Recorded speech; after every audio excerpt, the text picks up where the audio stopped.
coilficionados, welcome back to the channel.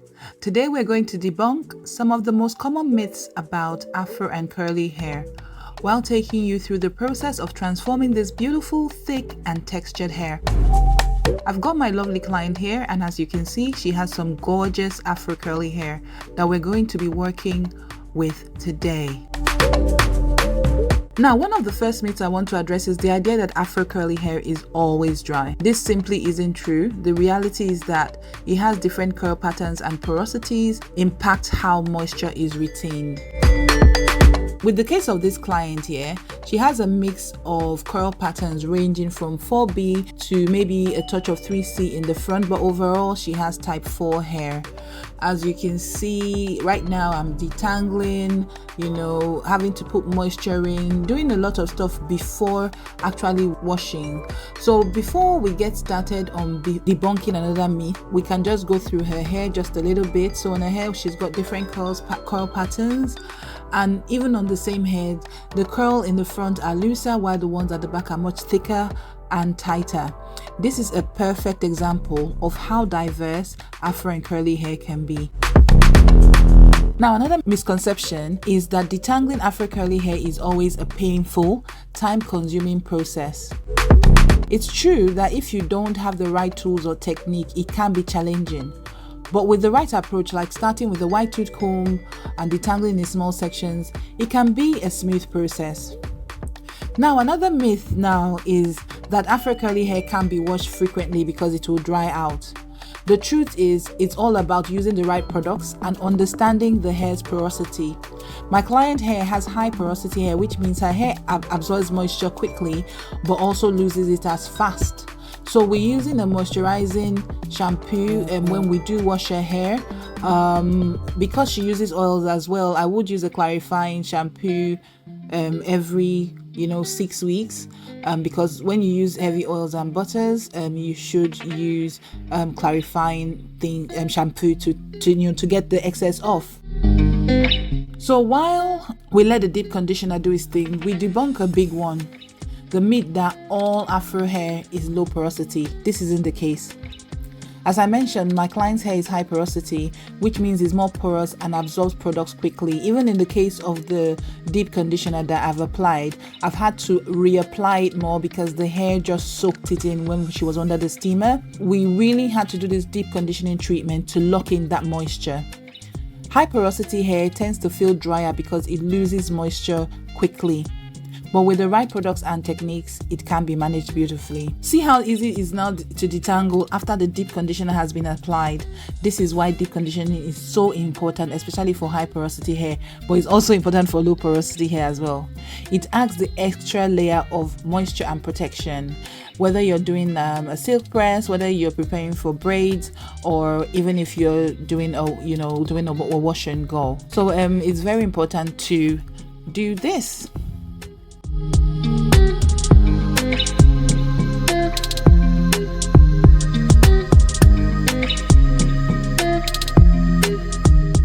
So now we go on to curl definition, a step that many people think is impossible without using heavy gels or creams.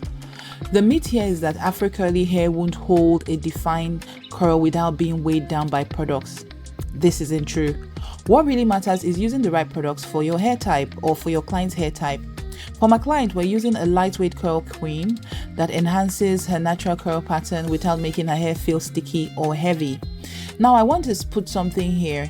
She has been having braids, something you have to think about when we're working to define curls. If hair has been, not in its curl pattern for a long time, you have to sort of coach it back. So this might not happen the first time you do a coil refine. So with this client, for example, her hair has defined, but this is not the best definition it would be. For you to get the best definition you would get would be consequent deep conditioning treatments, making sure which might include some protein, but after like maybe this is the first time she's having her curl defined, having a deep treatment. So by the third time you would see a noticeable difference because the hair is getting used to the new routine. We're finding out what works with the hair, and then so on and so forth. So it's so important to keep on with any routine before you start seeing noticeable difference. So we do get a curl definition here, but it would be better after a while. So now we look at these curls, they're coming to life, but you can see the product is being absorbed quickly because of her hair's high porosity, but it's defining those curls beautifully. So another myth debunked right there. You don't need heavy tons of products to achieve curl definition for Afro curly hair, to be honest. It's just the technique and then gauging it to find the right product.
So next thing we're going to do after the curl definition, she's going to go under the dryer.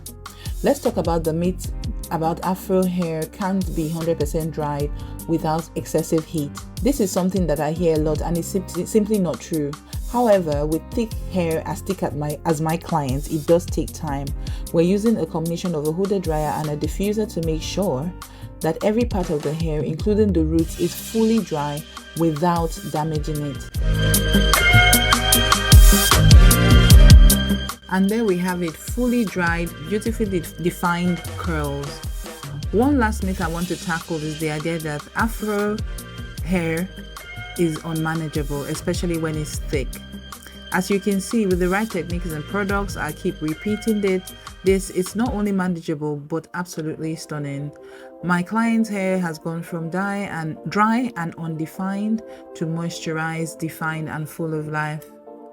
It did take a bit more time to dry her hair, like we had to do the diffuser with the hands because her hair is really thick.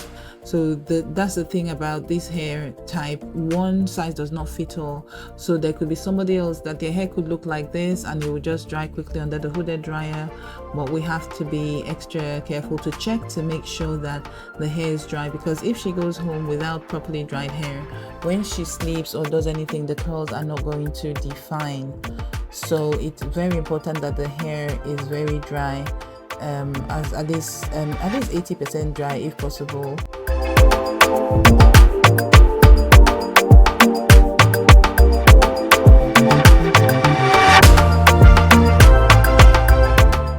It's just beautiful. The transformation is lovely.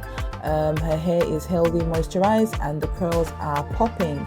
I hope this video has helped debunk some of the common myths about Afro curly hair. Remember that every Afro curly hair is different. Every hair is different in general, but Afro curly hair is just a beautiful marvel of nature, and it's just beautiful on its own.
Understanding unique texture and porosity is key to achieving the best results.